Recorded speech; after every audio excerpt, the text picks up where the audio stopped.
What's going on, everybody? What's going on, everybody? What's up, Early Gang? Early Gang. The DGN fam is here. How was everyone's weekend? How's everyone's weekend? How's your weekend? Weekend was decent. It was great. Went to some sightseeing, actually, at a place called Hermit Falls, which is very nice, northeast of here. It was beautiful. What about you? I played some Breath of the Wild and watched Michael Clayton. Ooh, so nice. Pretty lit. Nice. There was also some Ghosts of Tsushima that went down. So did it live up to the hype? It does. Yeah, it's so good. I was genuinely impressed with what I was seeing.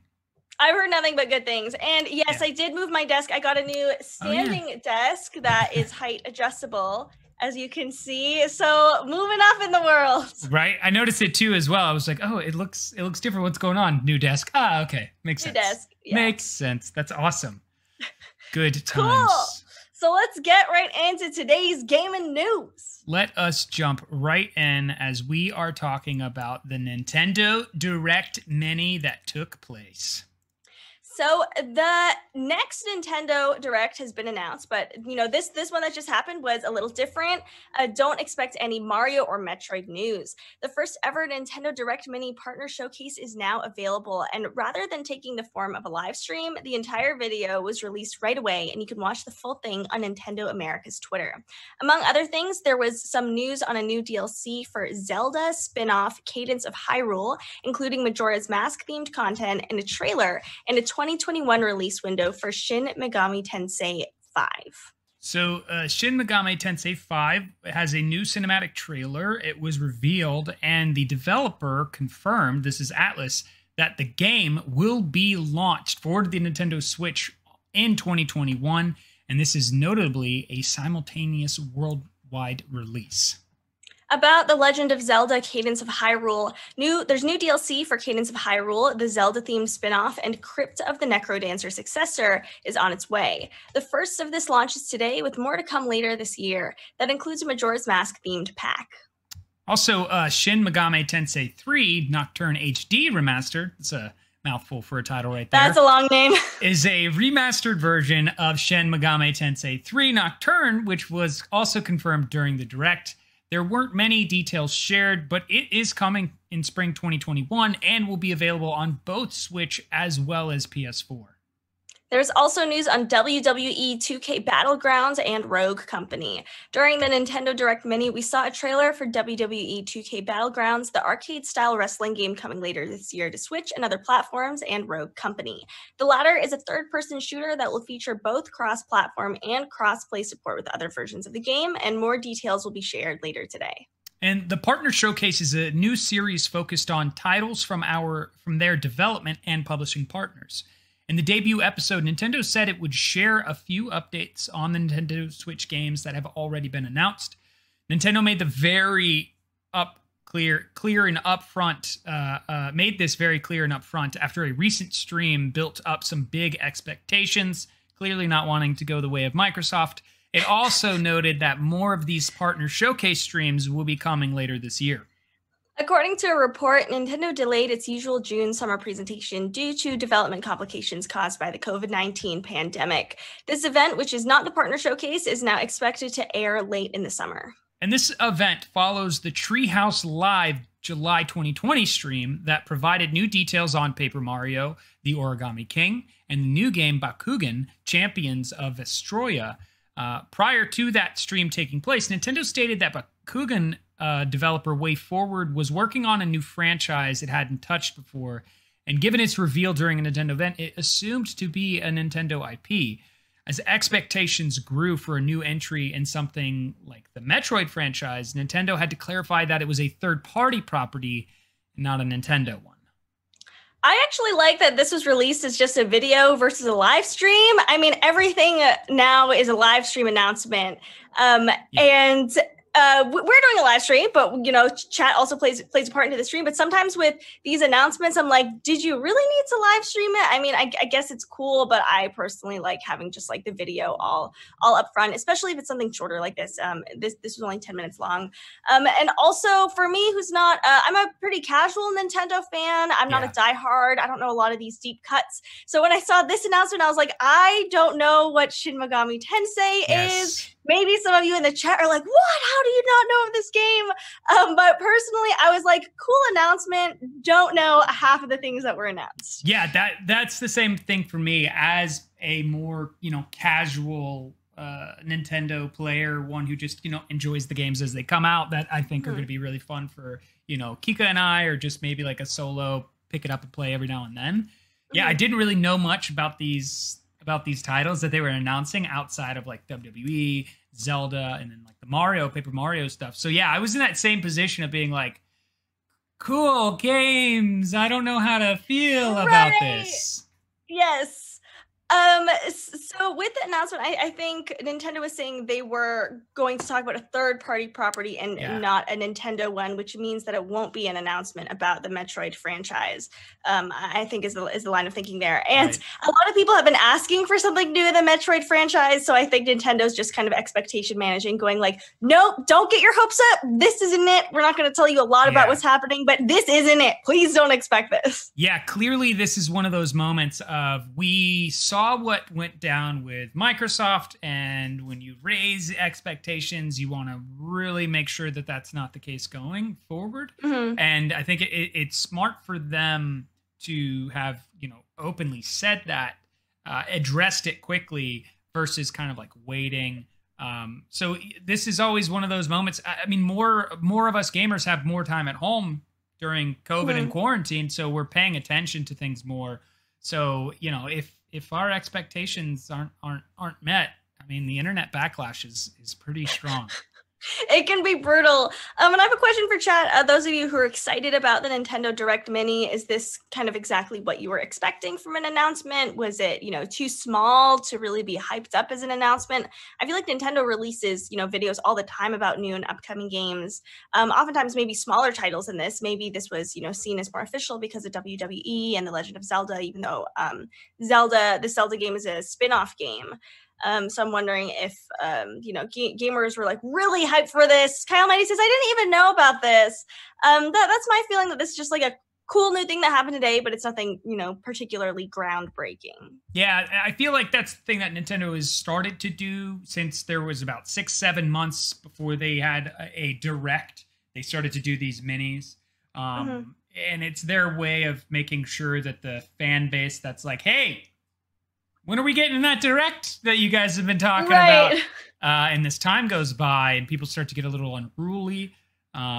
They take this approach, which I think it's a strong choice to do, and to just kind of give these little, like, you know, as they call it, a mini, like a little mini doc that you would see with something like Vice or, you know, somewhere on YouTube or whatever, and just going like, hey, here's some gameplay, here's some games that are coming up, here's some crumbs while you wait for the cake. Right, please nibble away. Let us do our work. We'll have great games coming out for you soon. But our next topic is about a arguably great game. Some people are excited for this, some people aren't. That has to make changes before it comes out soon. That's right. As EA is quickly working to change Washington NFL team name in Madden and Madden NFL 21. That is right. So in Madden NFL 2021, Electronic Arts decided to pull all references to the Washington Redskins name and logo from its upcoming Madden 21 game releasing next month. And this move follows the landmark decision from team leadership earlier this week to change the Redskins name, overhaul its brand in response to years of protest and criticism from activists and corporate sponsors over its racist history. And the news of EA's plans to update Madden for its August 25th release was first reported by Kotaku on Friday. An EA spokesperson confirmed to The Verge, quote, "We are pleased to see Washington's decision to change their team name and visual identity. We are quickly working to update Madden NFL 21 to feature a generic Washington team while we await final word on the updated team name and logo design.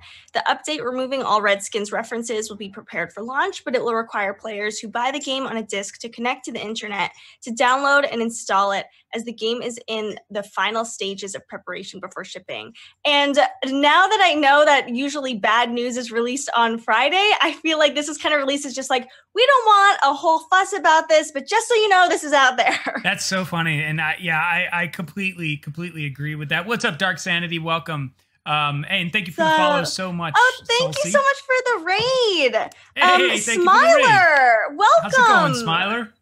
Welcome. How was your stream? So to continue on with the article, we're just talking about how in Madden NFL 21, the Washington Redskins team name is just changed to a generic one, just for launch. Right. And so an EA spokesperson actually confirmed this to The Verge, saying this: "We are pleased to see Washington's decisions to change their team name and visual identity. We are quickly working to update Madden NFL 21 to feature a generic Washington team while we await final word on the updated team name and logo design. The update removing all Redskins references will be prepared for launch, but it will require players who buy the game on disc to connect to the internet, download it, install, as the final stages prepare before shipping." The EA spokesperson adds, quote, "Changes to the name and logo will come via title updates that will download automatically. The first changes will be available to our EA Access players and will include audio commentary updates, motion graphics and presentation updates, stadium art, environments, crowd gear, and signage updates and uniform updates.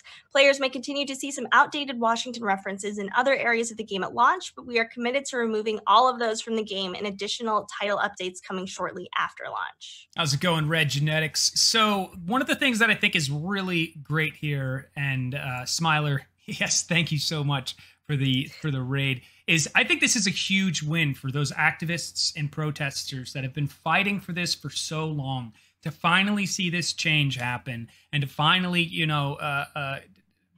acquire this goal of theirs. This is the right choice on EA's part to be like, we're going to immediately update this, correct this. Because, I mean, come on. I think it was something that always bothered me when I was like, Redskins. Why? Isn't that a really, horrible term to refer to someone as? And yet we were just like, it's our sports team. Yes, and there's been some debate on some, Native American Indians actually like this or like the representation, and others are like, no, it's super racist. I think it's weird if you pick the Washington white skins for white people in Washington. It's really strange. I think it's good that they're removing this. When I heard the news that the team was changing its name, I didn't think about, the repercussions that would mean for maybe merch that they have out or this game that's coming out and they have to make these changes quickly. I could definitely see some people buying early copies of this game and hoarding it as oh, this is a not updated version. But it seems like they're really trying to make sure that doesn't happen by making these changes and at least giving the Washington team a very generic name before launch to, help remove its racist past. Yeah. Thanks so much, Itachi. Hey, thank you, Itachi. This is just an aspect, a byproduct of things changing in the world as we're seeing all around us. EA reacted to this very quickly. It's not hard to make these changes and these updates. EA is working very, very hard to save face. So good on them with the quick turnaround here. Yes. I am curious, and this is something maybe chat can have some speculation on this as well, is what is the generic Washington name going to be or logo that they're going to throw out and be like, it's temporary placeholder, it's fine. You know what I mean? Right? Is it just the Washington team? Yeah, the Washington W. If it's just going to be Washington is just the team. Maybe there's no secondary part to that. What's up, Algebraic? Welcome, Buckle. Yeah, I wonder what they're gonna do for that. As you said, I'm glad that they're making change, very quickly. They didn't hesitate to, jump on this. It's a big move to have a team change their name, and I'm glad they're, going through everything to make sure that name is really changed and it's not just kind of left on the fringes of merch or products around this team. Right. And that's, you know, this is that I think the sign for all of us as just to be mentally prepared for stuff like this, to embrace change. It's like the only thing guaranteed in life is change. Right. So, you know, moments like this for those who might hold on to their merch and to their old stuff, keep it because it might be worth something someday down the road. But for now, you're just Washington until we have a name to give you. Just Washington. I hope that this can be changed before launch. And I hope that this is kind of a not story. Like, oh yeah, name change. Cool. Versus it being like a big event, because this name change is for the better. Yeah, exactly. It's needed. I'm right there with you. Our next story is actually one that is really cool. And this is strong, very, very strong for all of you Sea of Thieves players out there, as Sea of Thieves has passed 15 million players. Sea of Thieves has passed 15 million players since its launch in March 2018 and has its biggest month ever. And that is under the June 2020 breakdown, seeing that it was the most active month the game has ever seen, with 3.3 million active players. The game launched on Steam at the beginning of June and has sold over 1 million copies through the platform since. The seafaring pirate game has grown in popularity since January, attracting over 5 million new players in just 6 months. Since it allows players to explore the seas and adventure around with friends, it's become a popular pickup during the coronavirus pandemic, alongside other multiplayer exploration games. The game allows you to be the pirate that you wanted to always be, and whether you wanted to be a trickster filled with chaotic energy or a kind of protector, the choice is up to you. And Rare will actually soon be rolling out private servers for content creators to play around with. Sea of Thieves is available for Xbox One and Windows PC via the Microsoft Store and Steam. I just want to touch on this message by Skywalker. Nationals is already taken by their baseball team. Can't wait to see what they would come up with. The Washington country. Yes, the Washington state. The Washington state.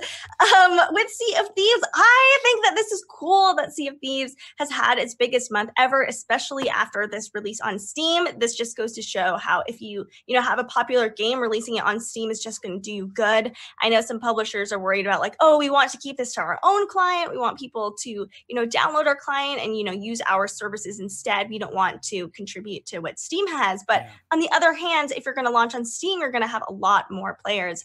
I also like to see that this game has been out, since March 2018, and now it's had its biggest month a whole year later. And I think oftentimes some gamers or content creators, they kind of forget about a game after it's launched and it has a big hype for a few weeks, and then it kind of just gets forgotten about. Yep. And this shows that no, it's actually really important. Like in the first year or the first couple of years, like it can take a long time to actually build up an active base. That's very, very true. As Kai Almighty just said there in the chat, it actually was Algebraic Buckle. The game started off rough. Like it was like Sea of Thieves came out and there really wasn't much to it. It felt like just kind of like an empty experience. You were like, at first the sailing is great, the water's beautiful, and then you're like, this is all I got. And it took them about a year of steady updates to get it to where it's at now, which has this base has just continued to grow. And their focus on the content creators and giving those content creators the tools to tell their stories that they want to tell has been very strong for the Sea of Thieves base. When I was jumping around and playing as the character Captain, the pirate who plays Sea of Thieves, one of the things that I thought was so fun was the community was very accepting, very much like just into that kind of creative space, much like you'd find on like a GTA RP kind of server. And Rare has really honed in on making sure that this is kind of their focus point with this game.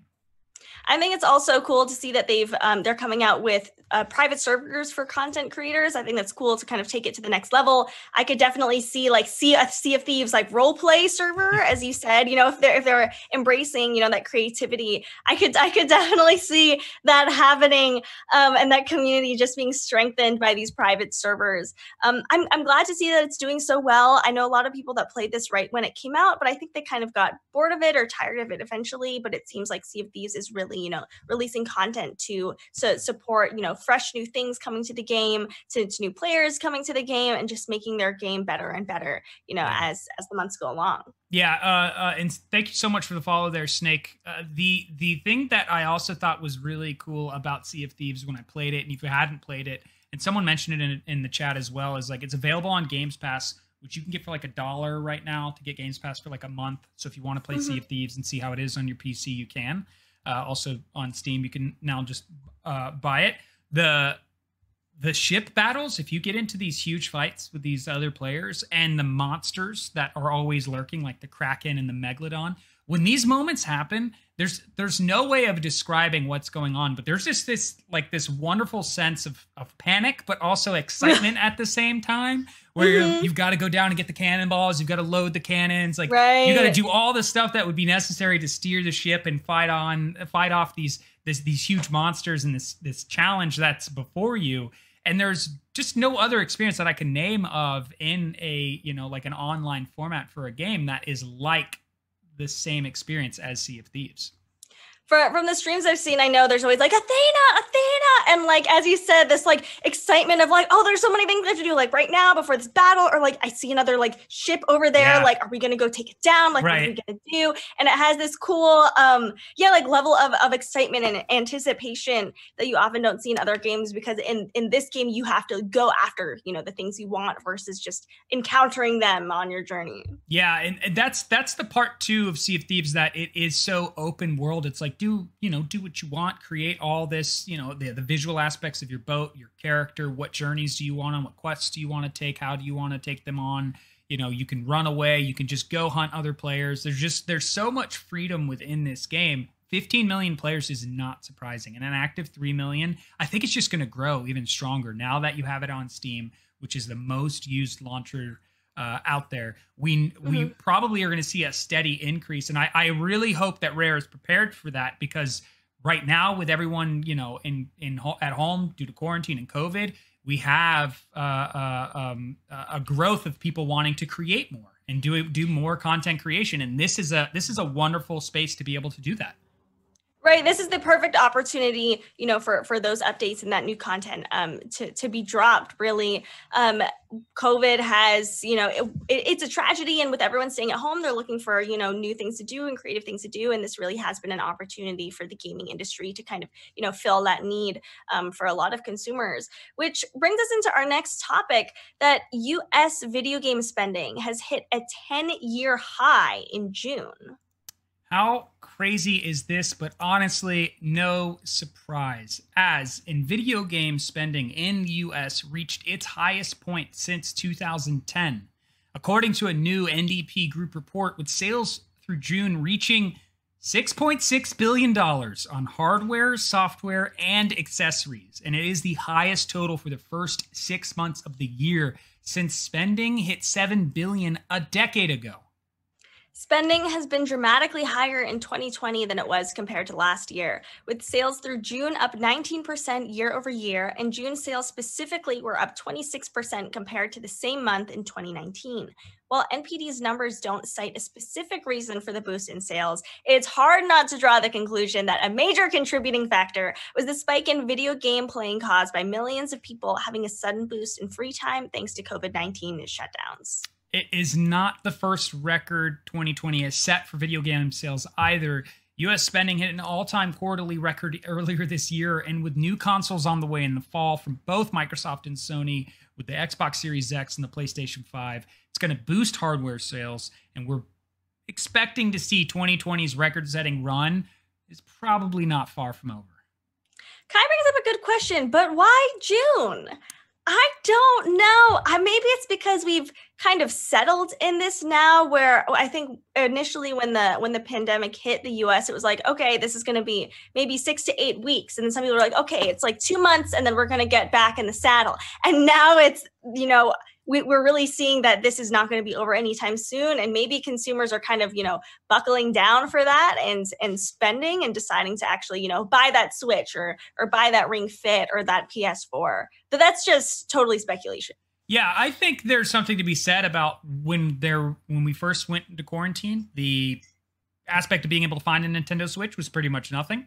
Right, The right. same happened with Big the shortage. Quest and all the virtual reality gear. There was quite often that report of like, hey, this thing's not available or that thing's not available. Animal Crossing, where can you find a copy of that? Like all of these conversations that showed this huge surge in gaming being taken up by people who clearly, hadn't been gaming before. So this is just one of those moments of embracing like the gamer in you, so that while you that sounds like a good slogan, right? Embrace the Better gamer copyright within. that. Yeah, right now, embrace the gamer within here at Daily Gaming News. And that is the moment of going, well, where do I want to play? How do I want to, experience these just wonderful narratives, as well as just these spectacles that we get to experience. Right. I think there's also a bit of a surprise in what has become popular. I think I saw that in the UK, Ghost of Tsushima actually outsold Paper Mario, which I feel like Nintendo, and Nintendo titles are usually more, I guess, mass market, or they appeal to a wider audience, and Ghost of Tsushima is a little more like hardcore, like in the combat, and it actually, was the more popular game, at least for, at least when it launched or when those games launched, which is cool.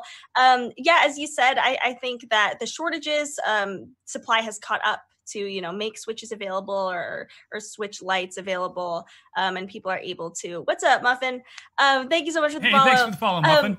People are able to play the games they want to play. We're also seeing that like Henry Cavill just built a PC, and I think that got huge traction on the internet, and I love that so much. So much news. I was like, should we slot it in? I was like, I think everyone's heard about this already at this point. But people leaning into that because they do have the time to actually buy those parts and put that together and play these games, and now the supply is there.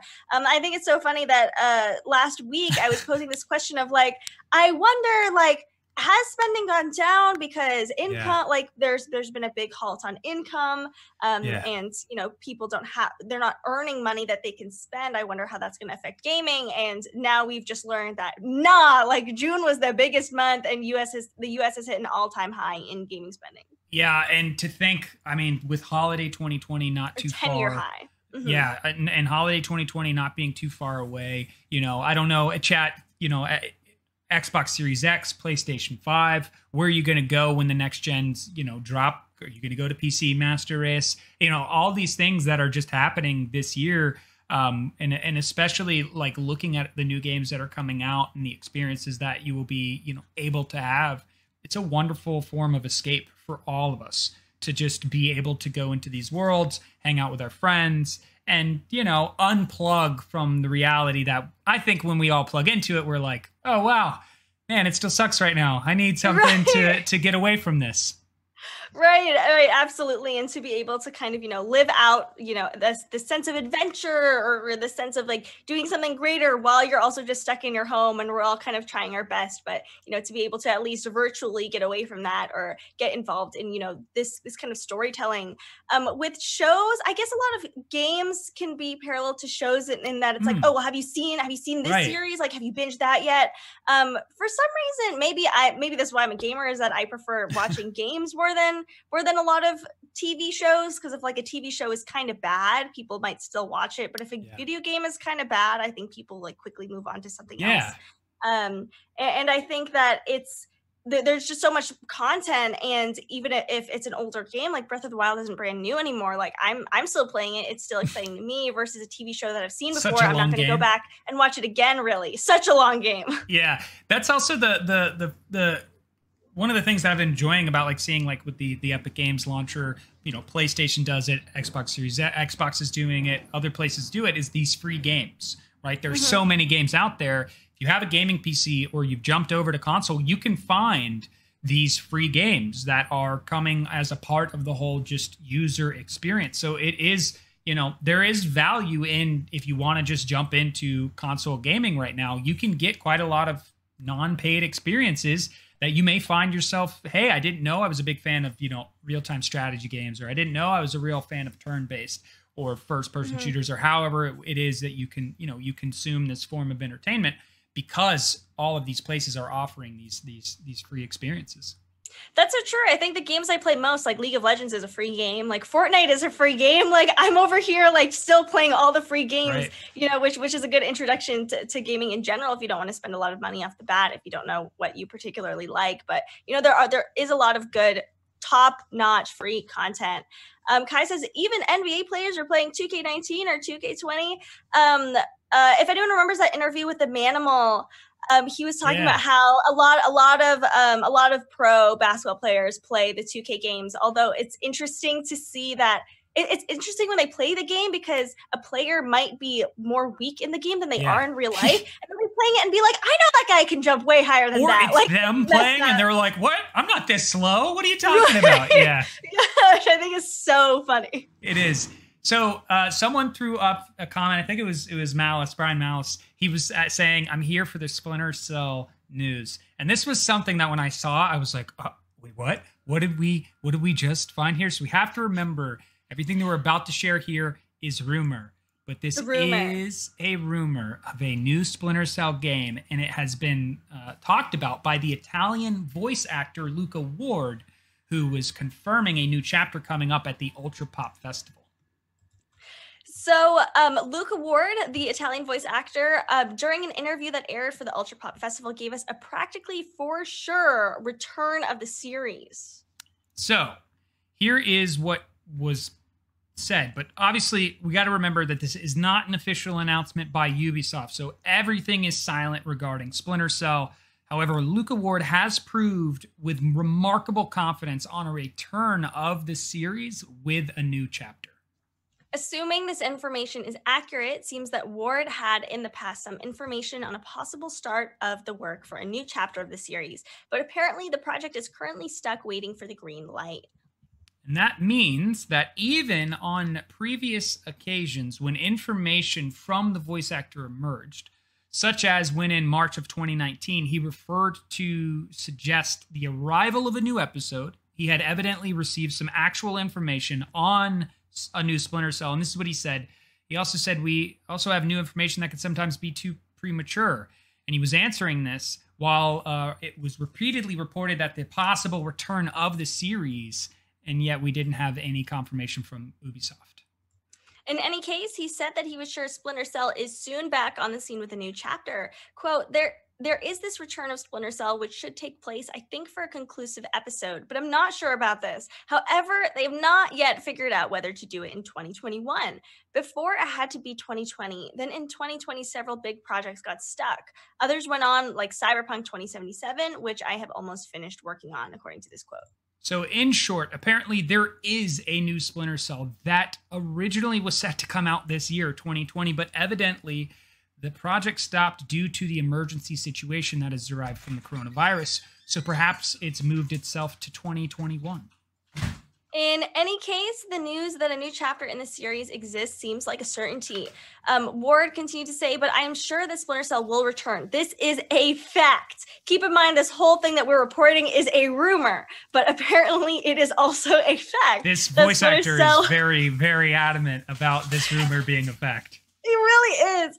He also apologized for having given information that could seem misleading in the past and explaining that he has always done so on the basis of evidence actually in his possession. So he says this is a fact, but also admits that in the past he said things that turned out to not be true. So in the last months of 2019, this is really interesting that this voice actor of the Italian version of Splinter Cell, or the Italian Sam Fisher, in the last months of 2019, several rumors had concentrated on this matter, which then disappeared later. However, as regards to the series, there was this resignation from the creative director after some accusations went down. And then in the meantime, we saw that Sam Fisher returned to show himself in the Division 2 in Episode 3 as an Easter egg in Coney Island, as well as getting his own little segment of Ghost Recon Breakpoint. I know you and I really want a new Splinter Cell episode. We really want this to happen. I will say that just because the game has been made doesn't mean it'll come out anytime soon. I mean, in the past, we've done a whole segment on games that have been shelved for like 10 years before eventually being released. I hope this is not one of those cases. I hope maybe some like market research is done that shows that gamers really want this game to come back, because I think they do. I think they want the next installment. I don't think this is a game that should be forgotten about. I think there's an opportunity, to make a lot of money here. Yeah, and I would say that I think Ubisoft recognizes that. I would not doubt that there is a vocal majority of the gaming industry, specifically within the stealth action series that we grew to love. I mean, I remember it was always a conversation of Solid Snake versus Sam Fisher, right? When you're talking about like stealth action titles. And then you just, which would wonderfully show like a nice little fun division of who is better. And then it just like faded away. Like Sam was gone. Everybody was like, what happened to Sam Fisher? Where are the Splinter Cell stories? And the newer ones didn't really work. But now with all this stuff happening from the Division 2, as well as the surge of having his like a focus in Tom Clancy's Ghost Recon Breakpoint, with Michael Ironside back doing the voice, I am not doubtful to this rumor fact, as Luca Ward put it. This rumor fact that we reported on, there are a lot of gems of games that I think are just like older or people have already played. And it's kind of going back to, the parallels like TV and movies. I feel like it's the opposite, where with movies, people don't really want to see a sequel, or over time, the value of a sequel kind of goes away. But for games, I mean, I can't get enough of Tomb Raider. Like, give me as many remasters as you want. Give me as many installations in Tomb Raider as you want. I'm going to be playing all of them. Yeah. Same with games like Final Fantasy or Danganronpa. I'm like, I can't get enough of these games, so if you just release more of them, they're all going to be a hit, at least with me. Yeah, and right now too, this could also be, and it's something I'm just paying attention to when we saw the Ratchet and Clank reveal for the PlayStation 5. When was the last time we had seen a Ratchet and Clank title? It had been a little while. That it makes me wonder if maybe they're gearing up to kind of do the same thing with Splinter Cell, where at some announcement that may come up for the next gen consoles showing off some new games, we'll see the Splinter Cell trailer, acknowledging it's coming to the Xbox Series X as well as the PlayStation 5, so that it gets even more hype around it. Because what is, again, we're in a rumor and we're in speculation, what does a next gen Splinter Cell game experience become for us? And we don't know, when some of these announcements will happen. I feel like a lot of these companies don't even know when they're going to happen. They're like, there's no E3, so we're just kind of going at our own pace. Like, we'll release information when we want to release it. As you said, maybe this is being saved for like an upcoming big event that will be kind of the like ace in the hole or whatever announcement that really, captures gamers and gets them really excited. Yeah, because it's funny how voice actors, they'll talk about things that they probably shouldn't be talking about. They'll do their best to navigate around it. But in this instance, like, why would the individual, and this is where I come back to him saying, fact, and we're saying it's rumor, and why we have to say it's rumors, because Ubisoft hasn't come out and been like, yes, there is an actual Splinter Cell game, is why is the voice actor of the Italian dialogue for Sam Fisher talking about a new Splinter Cell game just randomly in this interview? You know what I mean? Right. He's already working on Cyberpunk's voice acting work. That's what he confirmed, that he is working on that. Why all of a sudden would he be talking about, the Splinter Cell series just out of nowhere? I love it. I wonder how much this is like a breach of contract. Like, can he say this? Is it not written? Like, can no one just really stop him? Does this mean that other companies won't want to work with him? Or is he kind of like Tom Holland, who just always kind of like leaks things about Marvel just unprompted and kind of just like gets away with it? Luca Ward is the Tom Holland of voice acting. Be prepared, everyone. Be prepared. That's hilarious. Maybe we'll see some more leaks. I mean, as he might know, when the game comes up, we might see him leaving even more breadcrumbs, again, to get us excited and to get people, back into the franchise. That is so true. I, as a huge Splinter Cell fan who played the majority of the games, and to those in chat that I know have expressed so much interest whenever we talk about Splinter Cell, which Splinter Cell has been talked about quite a bit on DGN. I can't not wait for this to be true. I hope it is true. I hope his use of the word fact is real, and that we will see an announcement very soon about the next chapter of Splinter Cell. Me too. But our next topic is Cyberpunk 2077 lets you ignore the main storyline, which I personally am a big fan of being able to do. So this one is a really interesting one to me. I remember when we first talked about Cyberpunk 2077, we were addressing that they were saying the world is so open that you can do whatever you want on the start of the game. But then they never really came back and talked about it anymore. They just kept talking about they didn't. And, you know, Keanu Reeves' character and just kind of like some of the world. But finally, they've actually turned around and talked about this aspect right here. So there's already a lot to be excited about with CD Projekt Red's new game, from the insane setting, the open-ended approach to missions, and customizable genitalia, albeit with nudity censored in some markets, but it has been the source of a lot of memes. It feels like we're getting more exciting news every day, but we still know relatively little about the actual storyline. That is right. As what we know is we know that the player, V, is tasked with stealing a valuable computer chip and then is betrayed by the fixer who gave V the mission. We also know that the long-dead Johnny Silverhand digitized his consciousness, and that V communicates and works with Silverhand throughout the game. We also know that you can pick their own backstory out of a choice of 3, and that these backstories influence your path throughout the game, including 3 distinct opening missions to introduce you to the world of Night City. As far as hard set story details go, it's not much to go on just on its own. That's right, and maybe there's a reason for that, as there was a recent interview that happened with a Polish website called Spider's Web, where the lead quest designer, Paweł Sasko, stated that the main storyline is essentially optional.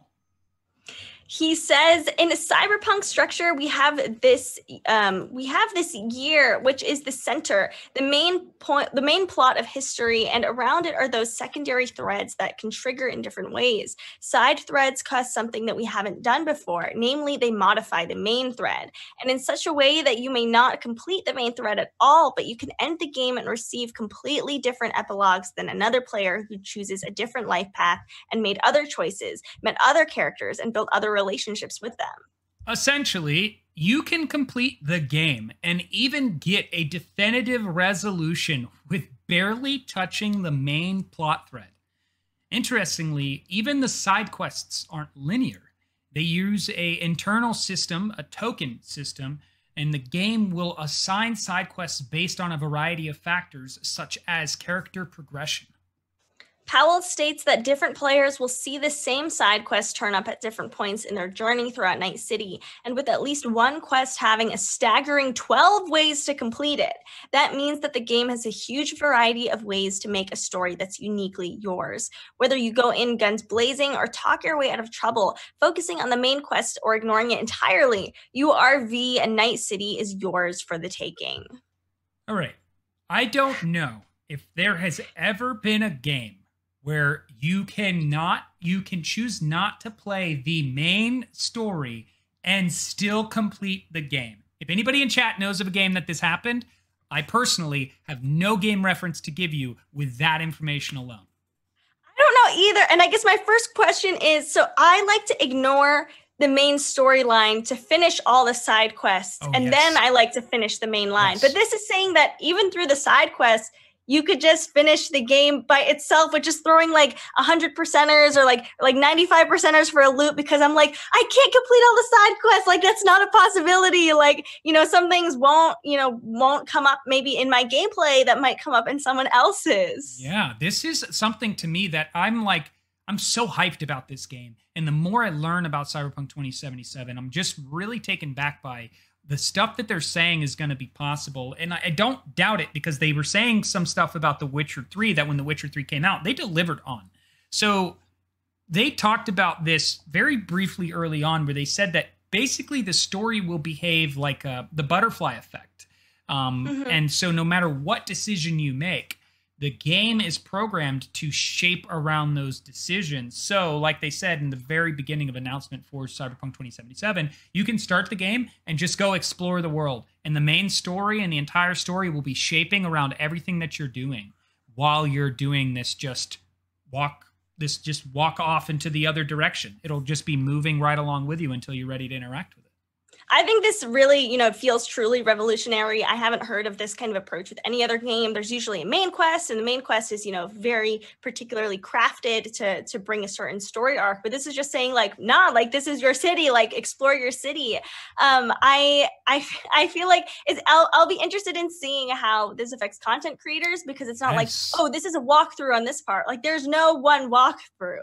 Like, the game is just really uniquely yours. And that's the thing, too, that I was also thinking about as you were getting ready to say it, was like, what does this mean for people who focus solely on streaming Cyberpunk 2077? What this means for viewers of Cyberpunk 2077 is ultimately you can pick any one Cyberpunk 2077 stream and you're most likely going to see something different. You're going to see something new.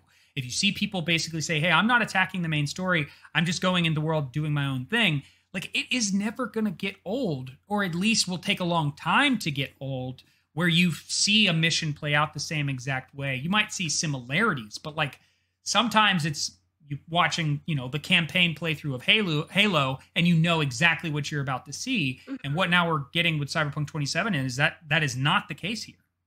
Does this mean that this might be a spoiler-free game for people streaming it? Wow. Because maybe there's 12 different ways to complete one of these side quests. Maybe if someone comes in and drops a spoiler and you're like, doesn't affect me, I could solve this mission a different way. There's nothing you can do. That's a really interesting point. There are some similarities maybe with the upgrades, like people could come in and say like, oh, there's this upgrade you can get later on.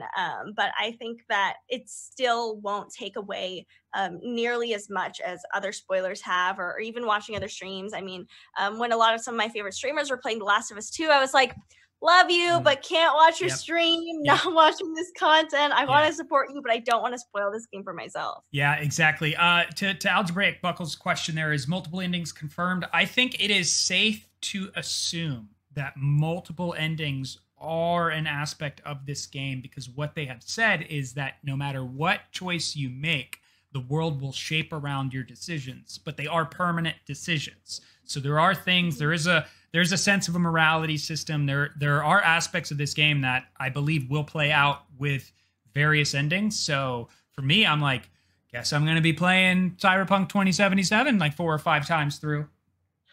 Right. I wonder how long each gameplay or beginning to end, how long this game will be. If it will end up being like a 100-hour game. I think it took me about 100 hours to complete Skyrim, and I didn't finish a lot of quests. I wonder how long you'll have to progress before you do reach an ending. Once you do reach the ending, I assume you'll probably be able to go around and still explore the city to a certain extent, but I don't know, to what degree that'll be. I am truly impressed with all I'm hearing from Cyberpunk 2077. There was a point where I was kind of like, oh, well, this game is always delayed and we're not really hearing anything about it. I'm kind of fatigued, but hearing these updates, I'm still very much interested. I'm impressed that they have a lore master, that they have all this customization, that they have all of these threads, because a lot of gamers like myself who love choose your own adventure games, oftentimes all the decisions come back to you'll still get the same ending anyway, or you'll still come to some same important plot points, which is fine. But if there's no nuance within that, I'm like, what's the point of making all these different decisions? Yeah, that's such the crux of multiple endings, and every choice that you make matters. Does it, do I actually see that carry out? And that is that kind of moment of like what we are hearing with Cyberpunk 2077 is yes. I mean, this makes me wonder, I don't know if this is true or not, but like, did they find a way to create their own version of like what Until Dawn has? Did they find a way to create their own version of like the Nemesis system, where decisions that you make and the way in which the AI handles how the other NPCs behave in this world is all just using this system of like a thread, the butterfly effect as it branches off? They haven't come out and spoken on like what is the technology behind their storytelling and how they're able to do this. Very much like Supermassive Games has come out and said like their engine that they have and they use allows them to be able to do this. And then they explained early on with Until Dawn, before like Man of Medan and the other ones, that this is how it actually works. Right. This just reminds me, just to take an opportunity to trash on the Gamer Girl game again. There was a spot. I kind of went through like frame by frame on my stream, but they showed, it was like every decision matters, and they literally showed a flow chart. And in the flow chart, there are 5 different options that all went to the same one bubble. On the next part, we were like, is this flowchart real, or is this actually representative of the game and how no matter what choice you make, it'll be the same thing? So I'm a big fan of, games that actually utilize, different choices to have like a butterfly effect type system. I wonder how wildly different Night City is going to be, whether all of these choices are just like very dystopian in their own way, or maybe there is like a good ending that people are going to try really hard to get. With Detroit Become Human, I remember watching, I tuned into an ST Peach stream, and I guess she got like the worst ending possible and was just like so bummed and like ended stream and like seemed so unhappy with getting, that like bad ending. And I wonder if, it's kind of, funny, and it's something to try to stay away from. Like, you don't want to get the bad ending, but also if I'm going to put in 100 hours into a game and I get a bad ending, I would be a bit salty about it. Yeah, I would too. You just have to kind of embrace that with these things. Like, you don't know if the decision you're making is the right decision. You're just making the best decision, which is honestly a nice little lesson for life. And you get to make these choices in a digital space where it doesn't carry over real life consequences, other than it's in your memory bank and you feel the guilt afterwards, or the pain from, getting that ending the way it carries out. But it is just, for me, this is where I get so excited about where storytelling is going to go and how we're going to see it evolve and advance, and why next gen is so exciting, is that when you tell me you could play the entire game without touching the main story and it'll still go through and complete, it's like we're slowly just distancing ourselves from what we knew video games were to what they're becoming. And it's just entirely different spectrums. We are, and we're on the cusp of next gen, but also these games are technically current gen. Like Ghost of Tsushima is PS4, Cyberpunk 2077 was supposed to come out, before the next gen consoles have, and this is still, it still feels like we've started the next gen era, even though we're not technically there quite yet. That's true. Where we are at outside of Cyberpunk 2077 is another game that has been consistently popular, and the butt emotes are the best. Every time I keep seeing a butt emote in chat, it just keeps making me laugh. I appreciate it so much. As Dead by Daylight crossplay on consoles is being prepared, with cross progression to be limited. This is big news because Behavior Interactive has touched upon one of the biggest, if not the biggest, community request for Dead by Daylight, and that is Dead by Daylight crossplay with consoles. And this is the good news and a little bit of bad news in this announcement. According to the studio, they are preparing Dead by Daylight crossplay support for consoles. This means PS4, Xbox One, Nintendo Switch, and PC gamers will be in one player pool. While no firm release window has been revealed for this just yet, here's what the studio has to say about it. So this is what they say. They say that now that all the lights are green, we are preparing the activation of crossplay and cross-friends on consoles. In this scenario, the Nintendo Switch, PlayStation 4, and Xbox One players will be able to play together and with people on PC. They said, we are polishing the last details to make sure that it will only impact our game positively. As we are still monitoring the situation and numbers on PC, we cannot give you a specific date for now, but we can definitely say it is coming really soon. They continue by saying that once crossplay is live and on platforms, we will carefully monitor the data to ensure the stability of the game. If it becomes unstable, we will disable crossplay to allow us to work on a fix. Player experience first, 2 exclamation points. Players will have the choice to opt out of crossplay if they prefer. They said we've seen a lot of questions about potential crossplay with Dead by Daylight Mobile. For now, this is not part of our plan. The game system and architecture are significantly different. We are prioritizing the release of crossplay between PC and consoles first to make sure that the experience is smooth for the players on those platforms. That is correct. And that is what you heard, that the mobile version of this multiplayer game will not feature crossplay. And selfishly, as I am a PC player, I would not want to play with a mobile player in Dead by Daylight. I am bad enough playing this game on PC, knowing the controls. So I wouldn't want to play with a mobile player on my team who doesn't know the controls at all and expects me to, revive them or heal them over and over again. So funny. I want to echo what some people were saying in the chat. Is just that this is awesome. This is wonderful news for Dead by Daylight, which has maintained a consistent presence since its debut, and now we're talking about it with crossplay. The fact that we see more developers pushing towards a crossplay experience, it's extremely strong and encouraging for future games that come out, because I know as a PC player there are games that I have that I'm like, man, I wish my console friends could play this game with me, but they just can't because they haven't been developed for crossplay. I think we should expect to see the crossplay additions to multiplayer games start to be the new norm. Me too.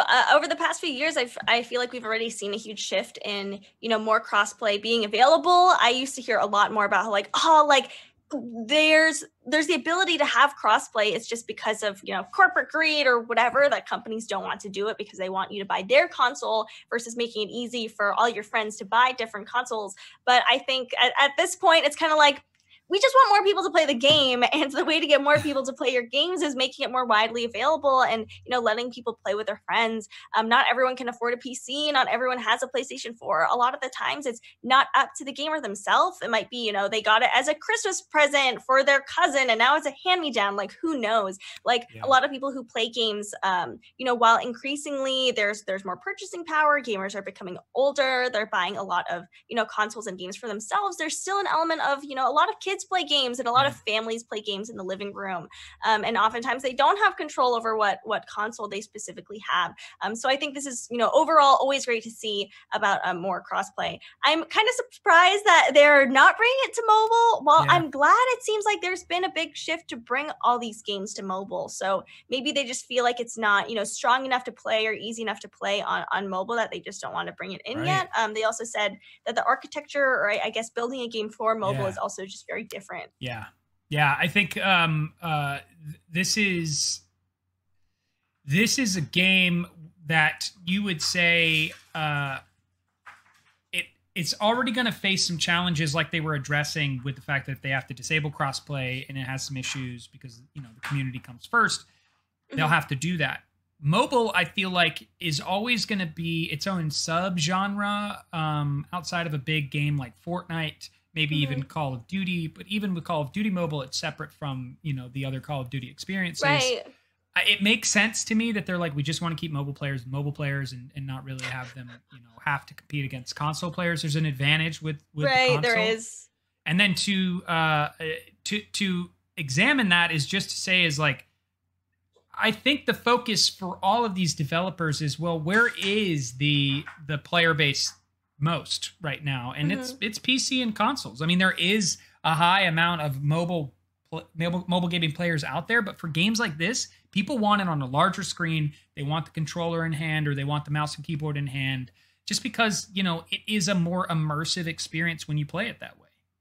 Right. I wanted to also say that, I think mobile is considered differently, and there's a ton of mobile players, especially internationally, with games like Crossfire that's on mobile, or COD Mobile, PUBG Mobile. Like there's a huge base. It might be more international, but it's also very separate.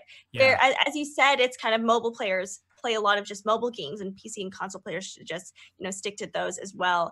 For those who haven't played Dead by Daylight yet, yes, the hunter is a player too. It's an asymmetrical game. I think there's one hunter or killer and 4 survivors, and you're put in this in this play area, and you have to get the generators up and running, and try to evade the killer, and you have to try to escape from the killer at the end. And so you have to work together as a team, but also sometimes you have to decide, do I want to help my teammate, or do I want to survive this? Yeah. And that's also a great question from Buckle there is I think cross crossplay will be a feature that we will consistently see from here on out as the technology is allowing for that to happen and our internet infrastructure is updating. Mandatory, I think it'll never be mandatory to be crossplay, but that the option will be there in order to entertain it and allow that to be accessible. Because I feel like some developers will just, if you tell them it's mandatory, they might find themselves go elsewhere, go to a different distributor, and you know, make a choice of production with a different company. But that the fact that it should be available, or at least an optional take, is one where you probably see more developers being like, yeah, that resonates with me. Kai asks, wouldn't the killer win all the time then? No, people are surprisingly really nice in Dead by Daylight. I mean, the more survivors there are, the more likely you'll be able to fix the generators because it goes faster with the team working. So you'll often see, you know, people heal you or go out of their way to help you, or, you know, create a diversion, which is really cool. I was kind of surprised. I was like, you're helping me, but I'm obviously like holding this team back. And people are like, no, it's cool. We got you. Well, Carrie, there's always that one. There's always that one survivor where you're like, she's gonna die first, but we gotta save her because we don't want to lose her. Yeah, it's just kind of, you know, the camaraderie that comes with the game. I don't think crossplay will ever be mandatory. I think exclusives will always still be a thing, or at least it'll be exclusive to one console, and then a few years later we'll see it release on Steam, such as Horizon Zero Dawn. I think that's probably going to be the trend, at least for a while. Yeah, and we should be, you know, excited about this, because I think what this is doing is doing something that we've talked about a lot within the gaming community, is that there are no longer these invisible walls that exist within our internet activity with one another on the game, because it's always an invisible wall where you're like, I have a PS4, my brother has an Xbox, and we can't play games together unless I go buy a new one or they go buy a new one. And that shouldn't be the case. We should be able to, like on PC, it doesn't matter what kind of PC you have, you guys are able to play together. Right. But that does bring us to the end of our news for today, ending on a positive note about crossplay. I hope you all, you know, have a wonderful Monday, getting your week off to a good start. Hopefully you can get some games in there. I won a ranked game of League of Legends today, and I actually played well. So that was a victory starting right off. But we're going to actually do something different today, where since we're affiliated, we can run reruns. So for the next few hours, this channel will still be live. We are going to rerun our latest 3 episodes. There is still that starting soon section to kind of, you know, take a break in between each one. But if you want to continue to hang out, we want to also keep this channel live, you know, to get more eyes seeing us on Twitch. Absolutely. So also remember, if you're watching this on VOD on YouTube, you can always tune in Monday through Friday from 1 p.m. to 2 p.m. Pacific Standard Time. The Daily Gaming News Hour will be live, and we'll be diving into everything going on in the gaming industry that we scour all the media and news sources to find, and bring to you wonderful DGN fam as you sit and enjoy what we bring, and add wonderful conversations and questions into chat, just to making this an amazing experience to be able to dive into something that we both are so passionate about. But also don't forget to follow and subscribe, as that will help us continue to grow the DGN family. And we are live from 1 to 2 p.m. every weekday, Monday through Friday. So be sure to catch us tomorrow. But for today and for Daily Gaming News, I am Kaisa. I am Marrone. Thank you all so much for being here, and we will see you next time. See ya.